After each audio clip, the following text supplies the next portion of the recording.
10 minut. Pa se je potemnil in je že padal. Sem pa mislila, da so otroci, pa da se igrajo, ki tolkli gor po streh. Pa le pogledam, pa vidim, da je toča taka, ko je. Nisem kaj takega še videla.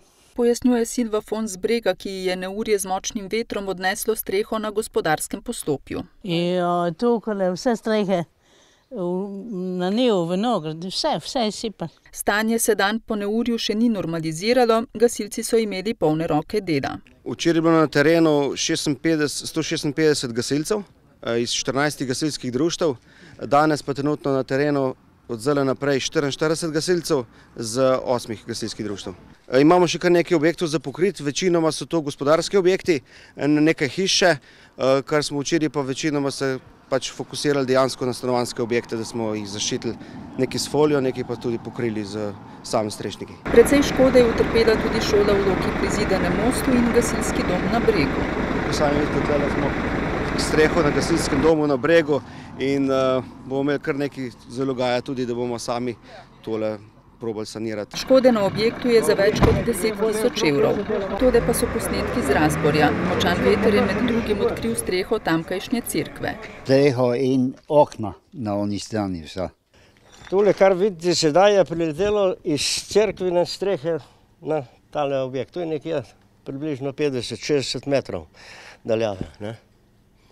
In mi je razbilo vse to streho. Pa če pogledate, kak tramovje je to. Kaj se vem, toliko zaenkrat.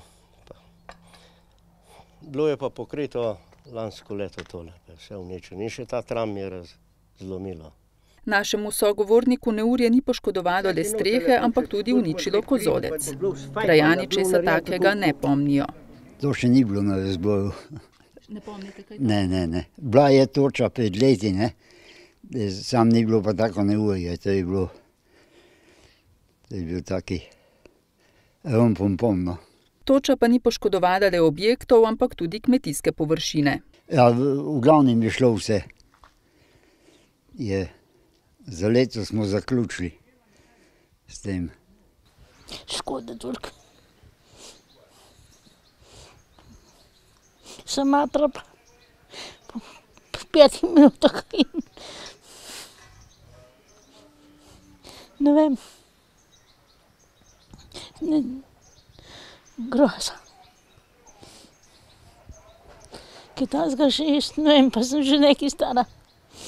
Finančne ocene škode v Sevnici še nimajo, a je ta zagotovo velika. Popisne komisije ocenjujejo škodo, nekako beležijo, evidentirajo vso škodo, zagotovo bo pa šla preko 1 milijon evrov in več na celotnem tem območju, kajti moramo izpostaviti tudi kmetijske površine, veliko je teh kmetijskih površin, poljščin, zelo majhen delež pa je zaščiten s protitočno mrežo, predvsem sadovnjaki, ostalo pa je povsem uničeno, tako v sadovnjakih, vinogradih, kot tudi na poljih. Močno neurje s točo je zajelo tudi občino Radeče. Razkrivalo je hiše, poškodovalo stekla in avtomobile, uničilo poljščine. Cirka 25 intervencij so imeli gasilci, glede na to, da kolikor smo tudi sami na terenu in moji sodelavci, veliko se ljudje, da sami računam, da je nekje okrog 50